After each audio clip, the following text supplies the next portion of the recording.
te contamos el otro espacio público mejorado. Estamos hablando del Hospicio Manrique, que se encuentra en una de las plazas más bellas de la ciudad, Plaza Francia. Pero antes conozcamos un poco más de su historia.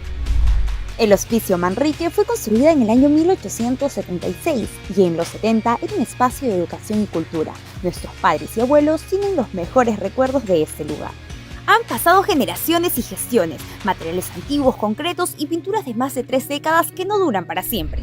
El mejoramiento del histórico Hospicio Manrique se ha implementado nuevos ambientes destinados a diversos usos, como la Pinacoteca Municipal Ignacio Merino, y espacios para salas de lectura, información turística y de exposición y difusión cultural. En los primeros niveles podemos ubicar las oficinas de trámite documentario y el archivo central de la Municipalidad de Lima. Pero no solo eso, también se han recuperado las esculturas que se encuentran alrededor de la plaza, la iglesia de la Recoleta, áreas verdes y el mejoramiento de la misma plaza. Pero ya no te cuento más, te invitamos vecino a que usted pueda comprobarlo con sus propios ojos.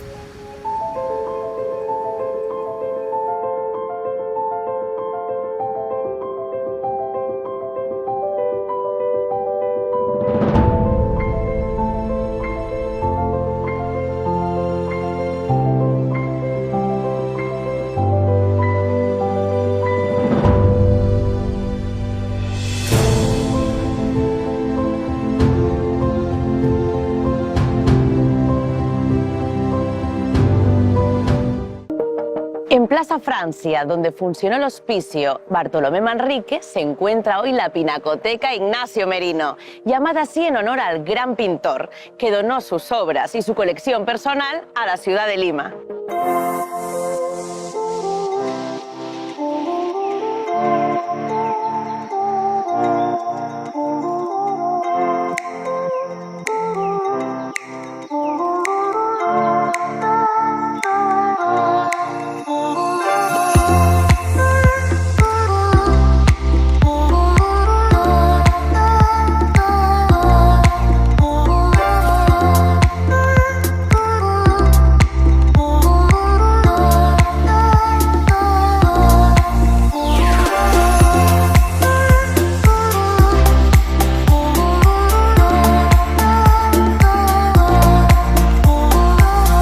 La Pinacoteca se inaugura en el 29 de mayo de 1925 y a partir de ahí se empiezan a institucionalizar esta colección, teniendo como primer director al pintor Daniel Hernández.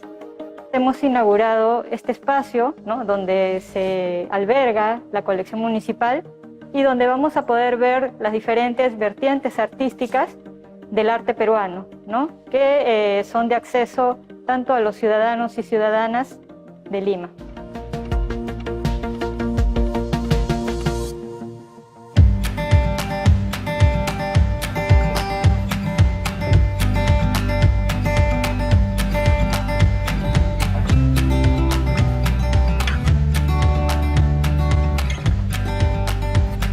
Lo que vemos en esta sala es la obra de un pintor peruano llamado Guillermo Tasset.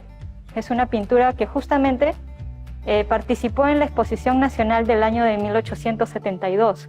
La obra de Tasset nos va a mostrar los diferentes hitos arquitectónicos a mediados del siglo XIX en la ciudad de Lima, ¿no? En la obra podemos ver, por ejemplo, la Plaza Circular de Hacho, podemos ver, por ejemplo, otros hitos, monumentos religiosos como la Catedral de Lima, ¿no?, la Torre de Santo Domingo, entre otros monumentos importantes, algunos que han desaparecido y otros que prevalecen en el tiempo.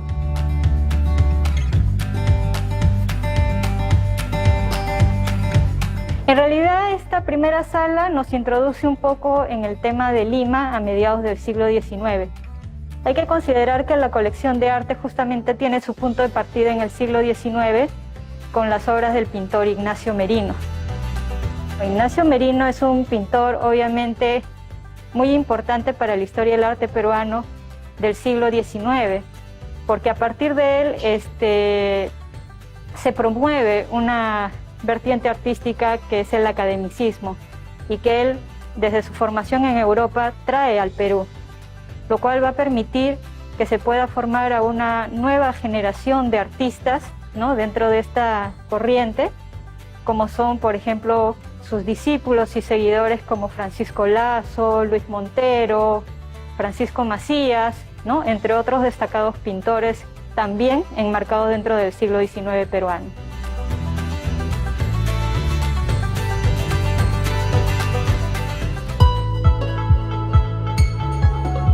Actualmente la Pinacoteca tiene 18 salas de pinturas, con 102 obras en exposición en diversas técnicas, como el óleo, acuarela y técnica mixta, divididas en 6 temáticas.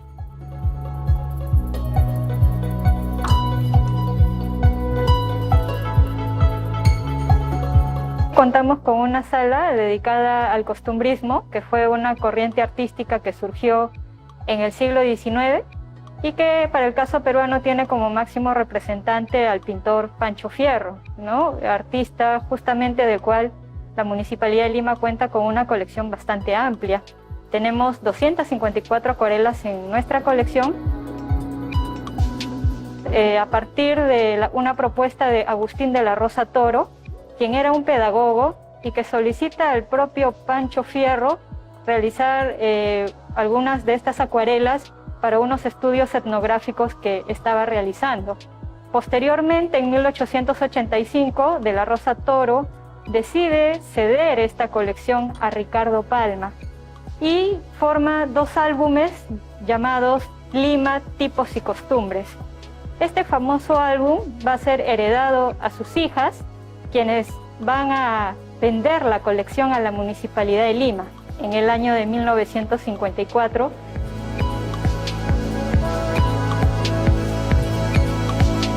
Ignacio Merino es un artista muy importante y sobre todo es gravitante para el tema del arte peruano, porque a partir de él justamente va a surgir una nueva generación de pintores academicistas, ¿no? Academicistas en el sentido de la formación, la rigurosidad en el manejo del dibujo, de la anatomía, ¿no? Y de todas estas propuestas que venían de Europa.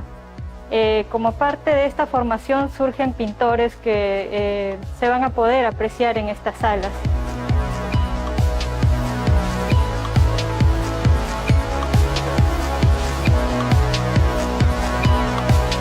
Dentro de las obras más importantes tenemos, por ejemplo, El habitante de las cordilleras, de Francisco Lazo, que es quizás una de las obras más emblemáticas del pintor, porque justamente muestra en una actitud solemne a este indio alfarero, ¿no? Con el poncho, con la montera y sobre todo con un elemento icónico muy importante como es la cerámica de un prisionero moche. También vamos a poder apreciar otras pinturas como las de Daniel Hernández. Ahí tenemos el retrato de la señora Luisa de Mesones, que es un precioso ejemplar, ¿no? Y sobre todo del rigor academicista que maneja este pintor, ¿no? Que se formó en Italia. Y dentro de los pintores indigenistas cabe destacar la presencia del pintor José Sabogal, que buscan reivindicar, ¿no? la figura del indígena y también de los diferentes escenarios, ¿no? Locales, costumbristas, que justamente se van a poder apreciar en cada una de sus obras. Otro pintor que también destaca dentro del indigenismo en las provincias va a ser, por ejemplo, la obra del pintor cajamarquino Mario Urteaga, ¿no? Quien nos va a mostrar va a tener una mirada un poco de la condición del campesino en las haciendas, ¿no? Esta imagen quizás un poco de opresión, pero al mismo tiempo una imagen bastante serena y calmada, ¿no? de este artista frente a la realidad que estaba aconteciendo entre la década de 1930 a 1940.